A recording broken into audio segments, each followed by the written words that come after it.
Okay, I would like to start by really thanking members of the press for coming today to listen to us. As you all know, we have lived in Senegal very sad and difficult moment for the past weeks. The world and the international media and governments, international organizations have all called on the government because of the violence and the level of brutality that they have testified through their own eyes, through videos. The government has produced its own version of what happened. Of course, a very shady version, a very fake version, without any truth of what happened. Lots of contradiction, even mistakes in the way they were writing, because they were rushing. President Ousmane Sonko decided that he was going to put into paper, in his own words, how himself and his political party have been harassed, brutalized, and members of the party and Senegalese citizens killed. He wanted to explain why Senegal had to come to this. What happened in our country? For years, many people who are living now under 20 years old cannot recognize the country because this is like we are living in another country.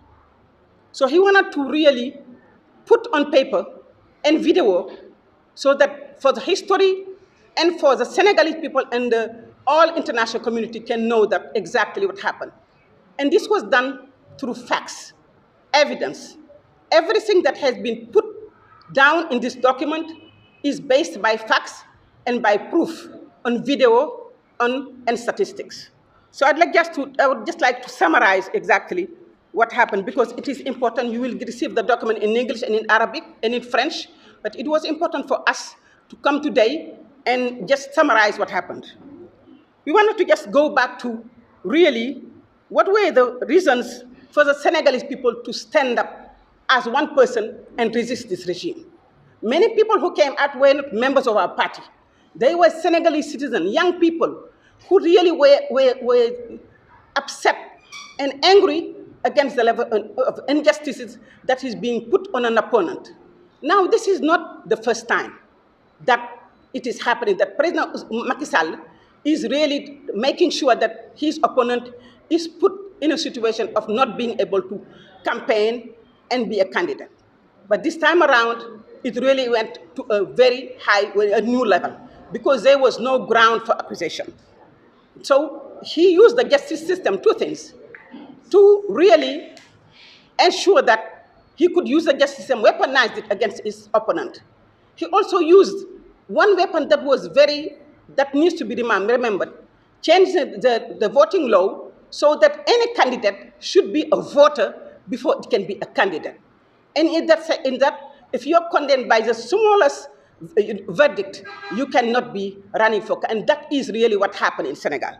So what we are saying is that first of all, during the election, legislative election, they made sure that they remove PASTEF candidacy, the candidates that were put down so the President Ousmane Sonko cannot be member of parliament.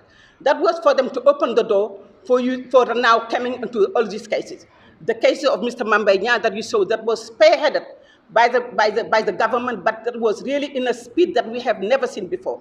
And the case of the lady Ajisar, who has accused him of rape and also accusation to kill her.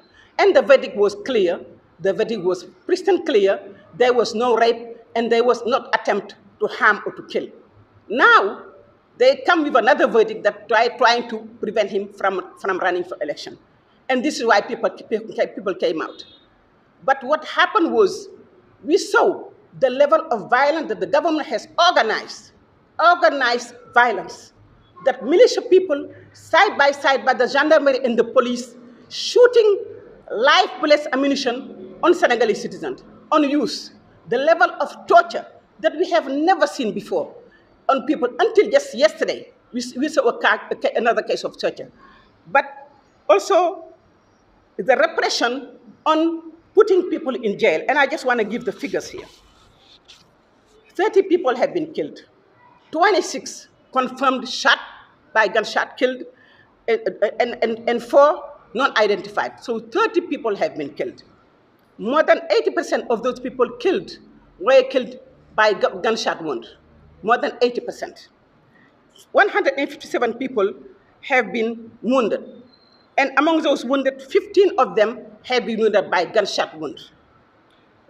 So you see this level of violence in Senegal that is really, beyond barbaric, beyond anything we have ever seen of Senegal. So really, President Macky Sall has shown his face, his real face, his true face to the world.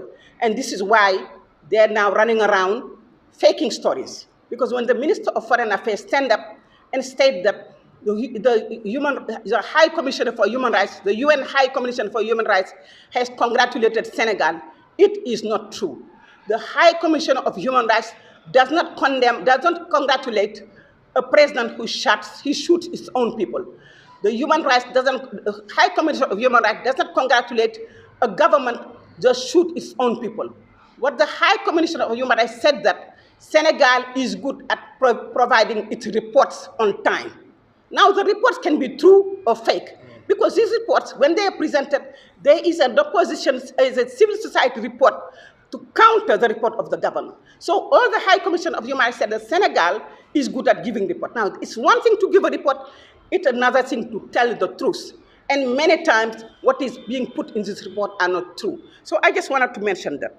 And to end, I would like to really say that we are following the cases because we think that your international legal instruments that exist, not only the International Criminal Court, but there are many, many international jurisdictions that we will use. The Senegalese Human Rights Organization and the Senegalese people and PASTEF will use to demand justice. Beyond, of course, all we have done to help all the people that have been incarcerated, access to lawyers, to help people, to feed people who are in jail, to ensure that anyone wounded be treated and receive medical care, because the government has decided to not give a medical care to people who have been wounded. The government went even going inside the hospitals to catch people who had been caught in manifestation and take them to jail. And I would like to end by saying that this situation have really seen high situation of violence against women and violence against children. And institutions that are working on violence against women and violence against children need to investigate this case. Beyond the investigation, the UN Human Rights Commissioner is going to provide and support the Senegalese government. So it is very important for us to state that many cases of rape, a woman coming from work, working on the side, being caught by the police in the chateau, being beaten and told, if you make a noise, we'll rape you, and be put in jail for days. So several cases of violence against a government who's pretending that they are defending one woman. So we really would like to say that we are inviting the international community, we're inviting the Senegalese people to follow the press conference of our lawyer, Juan Branco, who is preparing a very important dossier to be taken to the International Criminal Court. We are also calling upon everyone to join us on the 25th of July, because we're going to stand up, because President Sonko has been incarcerated inside his own house without due process illegally. And it is time for him to be able to freely get out. We understand that President Macky Sall is terrified to see President Ousmane Sonko outside, standing up and be followed by the Senegalese. But he will have to see it. He will have to deal with it, because it is time for him to go. It is time to write his handover note and leave. It is time for him to leave, because his time is over. So we'd like to just thank you again for coming, and thank you for listening. And I will pass on our Vice President, who is going to speak in French. Thank you very much for listening.